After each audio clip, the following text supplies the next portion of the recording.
अस्सलाम वालेकुम नाज़रीन, पुलिस उस्मान बॉलम 136 के लास्ट पार्ट में खुश आमदीद। एपिसोड के आगाज में उरहान और मेहमद मुसलसल क्लारगा की जानिब जा रहे होते हैं और एक मुकाम पर रुककर मेहमद उरहान से कहता है क्लारगा सामने है, उन्हें एहसास हुए बगैर हम उन सबको मार देंगे। उरहान सरदार क्या आप तैयार हैं? जवाबन उरहान कहता है हम हर वक्त तैयार रहते हैं मेहमद सरदार। तो मेहमद कहता है तुम पहला हमला मशरिक से करोगे? तो उरहान कहता है शुक्रिया, काफिरों को खत्म करने की बात हो तो हर वक्त पहले होते हैं। यह सुनकर मेहमद कहता है तो फिर ठीक है, सन जाक्सिस भी तुम्हारे साथ होंगे। इसके साथ ही वो सब एक बार फिर आगे बढ़ जाते हैं और देखते ही देखते उरहान बाज़ंतीनियों को काटता हुआ क्लारगा में घुस जाता है, जबकि उस्ताद गुवेरा गवर्नर के साथ छुपकर ये सारा मंजर देख रहा होता है। उरहान बाज़ंतीनी सिपाहियों को जहन्नुम वासिल करता ही चला जाता है और उसे इस चीज का एहसास नहीं होता कि वो बाज़ंतीनियों के बिछाए हुए जाल के करीब से करीब तर हो रहा है। झाड़ियों में छुपा गवर्नर कहता है वो जाल में आ गए हैं जनाब। इस पर उस्ताद गुवेरा कहता है याकूब का बेटा नहीं आया, पीछे से आएगा, हम उसका इंतजार करेंगे। जबकि वैशी भी अपने भारी भरकम हथियारों से बाज़ंतीनियों को धो रहे होते हैं। इसी लम्हे मेहमद दूसरी तरफ से मैदान जंग में कूद पड़ता है। उसे देखकर उस्ताद गुवेरा बहुत खुश होता है। मेहमद एक साथ कई बाज़ंतीनी सिपाहियों पर हावी पड़ जाता है, जबकि एक वैशी मुसलसल नेजा उठाए उरहान की ताक में होता है। इसके साथ ही गुवेरा भी मास्क पहन लेता है और लड़ते लड़ते मेहमद वैशी को उरहान को मार देने का इशारा कर देता है। इशारा मिलने पर वैशी जैसे ही नेजा उरहान की जानिब फेंकने लगता है तो मजीद बाज़ंतीनी सिपाही लड़ाई में शामिल हो जाते हैं और उरहान उसकी नजरों से हट जाता है। इधर से उस्मान साहब अपने सिपाहियों के साथ यानी शहर की जानिब जा रहे होते हैं कि इसी लम्हे दूसरे रास्ते से आने वाले अलाउद्दीन और बाला खातून भी उन तक पहुंच जाते हैं। उस्मान साहब को सही सलामत देखकर वो दोनों बहुत खुश होते हैं और फिर उनसे गले मिलते हैं। फिर उस्मान साहब पूछते हैं तुम यहाँ क्या कर रहे हो? जवाबन बाला खातून कहती है हमें आपकी फिक्र थी जनाब। तो उस्मान साहब कहते हैं मैं ठीक हूँ, लेकिन इस वजह से आप मेरे पीछे नहीं आ सकती, बताओ क्या हुआ है? तो अलाउद्दीन कहता है बाबा सोगोत, सुलेबियों ने सोगोत पर हमला किया है। यह सुनकर उस्मान साहब परेशान होते हुए कहते हैं क्या कह रहे हो और क्या हुआ? तो अलाउद्दीन कहता है अल्लाह का शुक्र है कि हमने उनके हमले को नाकाम बना दिया बाबा, लेकिन बहुत से लोग जख्मी हैं। इस पर उस्मान साहब गुस्से से कहते हैं वो कमीने कीमत चुकाएंगे, जरूर चुकाएंगे। फिर पूछते हैं बताओ कोई नुकसान तो नहीं हुआ, क्या सब ठीक है? ये सुनकर अलाउद्दीन कहता है वालिदा और जंगजू की बदौलत ठीक है। इस पर उस्मान साहब बाला खातून से प्यार करते हुए कहते हैं अल्लाह तुम्हें खुश रखे बाला, तुम हमेशा मेरी पुष्ट पनाही करती हो। यह सुनकर बाला खातून कहती है उस्मान, अलाउद्दीन और गोंचा हमारे साथ ना होते तो मुश्किल होता। बाला खातून मजीद कहती है लेकिन उस्मान एक और बड़ा मसला है, याकूब सरदार ने सूरत हाल का फायदा उठाया और यानी शहर आ गए। इस पर उस्मान साहब कहते हैं याकूब सरदार? हाँ याकूब सरदार, उसने हमेशा हमारे जख्मों का फायदा उठाया है, तो वो हमारे आने का इंतजार कर रहा है। हम देखेंगे, हम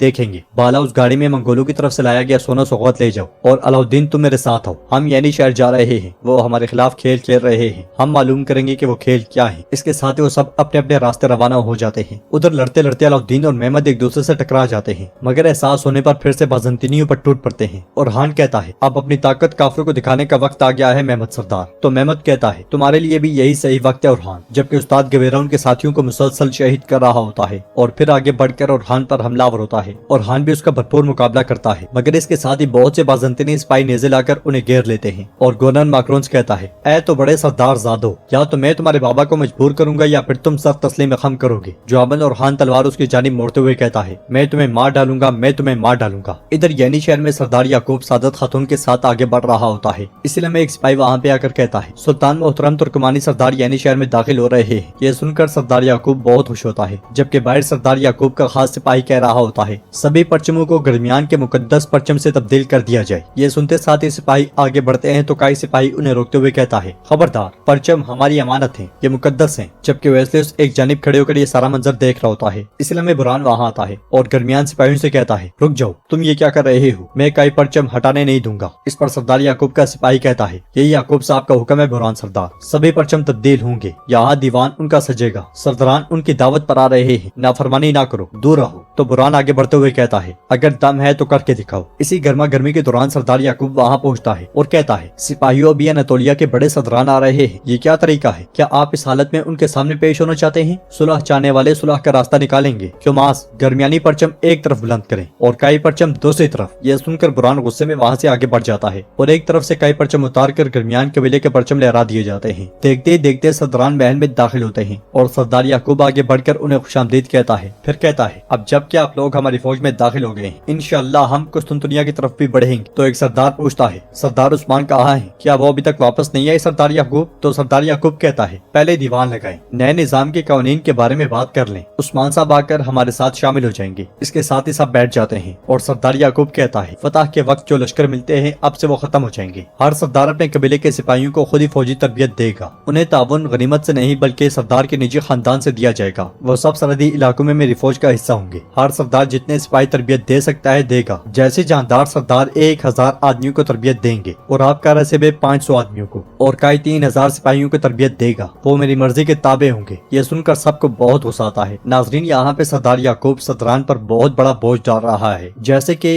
1000 या 2000 सिपाहियों को तरबियत देना, उनकी तनख्वाह या तावान भी अपनी जेब से देना जो कि सरदार देंगे, और ये सब कुछ करने के बाद वो सिपाही ताबे होंगे किसके? सरदार याकूब के। सरदार याकूब ऐसा चाहता है और यकीनन सरदार इससे बिल्कुल खुश नहीं होंगे। सरदार याकूब की बातें सुनकर बेंदर बुरहान से कहता है, बुरहान सरदार, अल्लाह की कसम है ये हमारे खून और हड्डियों के खुश्क होने से पहले नहीं रुकेगा। तो बुरहान कहता है, पहले सरदार को आ जाने दें, सभी का हिसाब करेंगे। सरदार याकूब की बात पर सरदार जानदार एतराज करते हुए कहते हैं, ये बात मुझे बिल्कुल भी मुनासिब नहीं लगती सरदार याकूब। तो सरदार याकूब कहता है, खुदा उन लोगों को आजमाता है जिनको उसने इंसाफ के साथ इक्तदार दिया है। हमारे इंसाफ पर कोई शक न करे जानदार साहब, हम अगर सिर्फ लेते हैं तो आप सही हैं, लेकिन अब अदा भी करते हैं। सोगौत में पेश आने वाले इतने बुरे वाकयात के बाद मैंने एक और फैसला किया है, अब से आपके मोहल्लात और कबाइल की हिफाजत भी दरमियान कबीले के मुहाफिज करेंगे। तुम्हारी शोहरत मेरी शोहरत है, अब से मैं किसी को इजाजत नहीं दूंगा कि वो मेरा हाल भी उस्मान सरदार की तरह करे। इसके साथ ही एक आवाज गूंजती है, उस्मान सरदार आ गए, और उस्मान साहब अलाउद्दीन के साथ वहां दाखिल होते हैं। उस्मान साहब को देखकर बेंदर और बुरहान बहुत ज्यादा खुश होते हैं और अपने कबीले में दरमियान कबीले के झंडे देखकर उस्मान साहब को बहुत गुस्सा आता है। देखते ही देखते खवातीन भी बालाई मंजिल से सामने आती हैं और मलून खातून उस्मान साहब को देखकर अल्लाह ताला का शुक्र अदा करती हैं। उस्मान साहब आगे बढ़ते हुए बार बार एक के सवाल पूछते हैं, ये क्या हो रहा है, ये क्या हो रहा है? उस्मान साहब के बार बार पूछने पर बुरहान कहता है, हुजूर सुलह इत्तेहाद, हमने आपके आने से पहले कुछ नहीं किया। इस पर उस्मान साहब सरदार याकूब से पूछते हैं, ये क्या हो रहा है, ये कौन सा दीवान है, बताए मुझे। तो सरदार याकूब कहता है, दीवान जहाद का दीवान है, हम सोच रहे थे कि आपके बगैर ही करना होगा, मगर शुक्र है कि आप आ गए। इस पर उस्मान साहब कहते हैं, तो ऐसा है, हाँ ये बात है, चूंकि आप जंग चाहते हैं, चूंकि जहाद करना चाहते हैं, तो ये लीजिए आपका नया दुश्मन, जबरदस्ती हमसे टैक्स लेने वाला मंगोल कमांडर का सर। ये कहते साथ ही उस्मान साहब मंगोल कमांडर का सर सरदार याकूब के सामने फेंक देते हैं, जिसे देखते साथ ही सरदार याकूब उछल कर खड़ा हो जाता है और कहता है, ये आपने क्या किया उस्मान सरदार, सोना लेकर गए और सर साथ लेकर आई? जवाब में उस्मान साहब गरजते हुए कहते हैं, सोना काफी नहीं था, इसलिए तलवार निकाली, उन्होंने मुझे मारने की कोशिश की, जिसने मुझे मारना चाहा उसका सर उतार दिया। जंग करते रहे, तो ये लीजिए जंग की इब्तिदा हो चुकी और अब से हम सुलेबियों और मंगोलों के साथ हालत जंग में हैं। मंगोलों के खिलाफ उस्मान साहब के इतने बड़े अमल पर सरदार याकूब को बिल्कुल चुप लग जाती है, जो कुछ देर पहले तक जंग और जिहाद की बातें कर रहा था। ये देखकर उस्मान साहब कहते हैं, क्या हुआ सरदार याकूब, क्या यही आपका हमला नहीं था? तो सरदार याकूब कहता है, हम जब फतह की तरफ बढ़ रहे थे, आपने जाकर अलखानियों का गजब उठा लिया, हमारी फतह आपने मुनक़ता कर दी उस्मान बे। इसलिए में एक सिपाही भागता वहां आता है और कहता है, सरदारान मेहमद सरदार और उरहान सरदार को कैस्टल के तकफों ने गिरफ्तार कर लिया है। ये सुनकर सबके चेहरे के रंग उड़ जाते हैं और सब बहुत ज्यादा परेशान हो जाते हैं। उस्मान साहब सिपाही से कहते हैं, ये क्या कह रहे हो? फिर शदीद गुस्से में सरदार याकूब से कहते हैं, फतह को तोड़ने वाला मैं नहीं, लेकिन हमारे बच्चों को गिरफ्तार कर लेने के बाद जंग की क़यादत अब मैं खुद करूंगा, ये भी अच्छे से समझ लें याकूब सरदार। ये कहते साथ ही उस्मान साहब सिपाहियों के साथ वहाँ से रवाना हो जाते हैं। तो फिर इंशाअल्लाह मिलते हैं नेक्स्ट वीडियो में, तब तक के लिए रखें अपने और अपनों का बहुत ज्यादा ख्याल। अल्लाह निगहबान।